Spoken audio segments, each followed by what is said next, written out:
Title: The Wendigo's Feast. Part 1: The Arrival. The autumnal winds howled through the desolate woods of northern Canada, the perfect setting for our venture. My friend Richard and I had long since dreamt of a hunting expedition in these remote regions. Little did we know that our deepest fears would soon come to life. Upon our arrival, we sought the guidance of a seasoned local hunter named Matthew. He knew the woods like the back of his hand, and his experience would prove invaluable. As we gathered around the fire one evening, Matthew told us the tale of the Wendigo, a mythical creature born from the darkest corners of human nature. This creature, he said, was once a man, driven to cannibalism by the unrelenting hunger in these unforgiving wilds. The act of consuming human flesh had transformed him into a monstrous being, filled with insatiable hunger and an unquenchable thirst for blood. The Wendigo was said to be a skeletal beast with large antlers, sharp claws, and a horrifyingly gaunt face. Matthew warned us that the Wendigo's presence was said to be accompanied by a chilling breeze, a sign of the despair it brought in its wake. We dismissed the story as nothing more than a legend, a mere figment of a fearful imagination. It was only later that we would come to realize just how real the Wendigo could be. Part 2: The Hunt. The following day, we set out on our hunt, each man filled with a sense of adventure and excitement. The beauty of the untouched wilderness was unlike anything we had ever seen, a stark contrast to the horror that would soon unfold. As we trekked deeper into the forest, the weather took a turn for the worse. The skies darkened, and an eerie chill began to take hold. We decided to set up camp for the night, despite the sense of unease that had settled in our hearts. As darkness enveloped the forest, we huddled around the fire. The warmth and light it provided a small comfort against the oppressive gloom. As we prepared our evening meal, we heard the distant howl of a wolf. The sound was haunting, and we couldn't shake the feeling that something sinister was lurking in the shadows. That night, a terrible storm descended upon our camp. Thunder roared through the heavens, and lightning illuminated the twisted trees in ghostly flashes. It was as if nature itself was conspiring against us. In the midst of the tempest, Matthew disappeared without a trace. Richard and I were left to face the darkness alone. Part 3: The Descent. We searched for Matthew the following morning, but our efforts were in vain. He had vanished, leaving no trace of his whereabouts. Our anxiety mounted as we realized that we were stranded in this hostile wilderness, far from civilization. As the days passed, our supplies dwindled, and hunger gnawed at our insides. We were forced to rely on our hunting skills to survive, but the forest had become eerily devoid of life. The animals seemed to have been swallowed by the shadows, leaving us with nothing but the oppressive silence.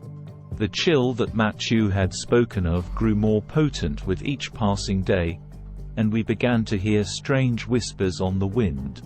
They spoke of unspeakable horrors, of hunger that could never be sated, and of a creature that stalked the night. The Wendigo's presence was growing stronger, and we felt as though we were teetering on the edge of madness. Our friendship began to fray, as the weight of our situation took its toll.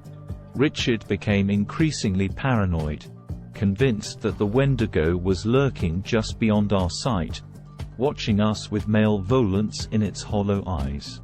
I tried to reassure him that it was just a legend, a story meant to scare us, but the cold that seeped into our very bones seemed to lend credence to his fears. One night, as we lay huddled together for warmth, we heard a blood-curdling scream echo through the forest. We knew, without a doubt, that it was Matthew's voice. Gripped by terror, We held our breath and listened as the scream faded into a haunting silence. The following day, we stumbled upon the remains of Matthew's mutilated body. His eyes stared lifelessly at the sky, his face twisted in a final expression of unimaginable horror. The sight shook us to our core, and we knew that we were no longer alone in the forest. The Wendigo was real, and it was hunting us. Part 4: The Confrontation.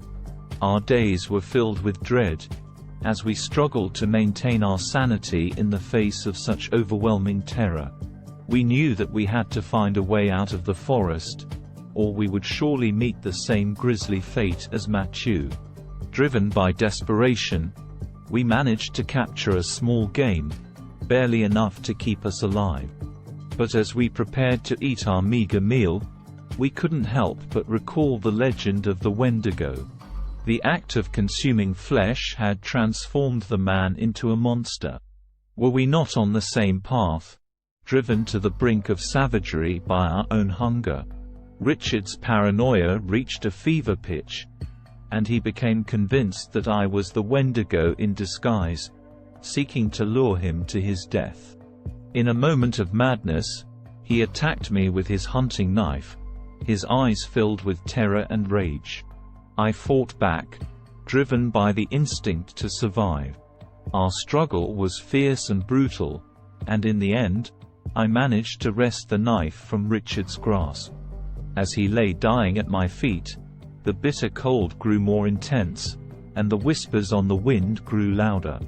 It was then that I saw it, the Wendigo, emerging from the shadows like a twisted nightmare. Its gaunt face bore an expression of insatiable hunger, its hollow eyes burning with malevolence. I knew that my time had come, that I was to be its next feast. But as I stared into the face of the beast, I realized that it was not a creature of flesh and bone, but of the darkest corners of the human soul. The Wendigo was born from the depths of our own despair and desperation, a manifestation of the primal fears that haunted us all. Part 5: The Escape. With this realization, I gathered the last of my strength and plunged the knife into the heart of the Wendigo. The creature let out a terrible howl, and as its blood spilled onto the cold ground, the darkness that had consumed the forest began to dissipate. The chill in the air lifted, and the sun broke through the gloom, bathing the world in a golden light. The Wendigo's body crumbled to ashes before my eyes, and I knew that I had vanquished the beast, not just the creature itself, but the darkness within my own heart. I made my way out of the forest, forever changed by the horrors I had witnessed.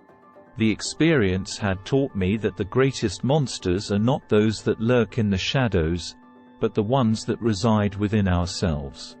And though I had escaped the Wendigo's feast, I knew that the darkness within the human heart could never truly be vanquished.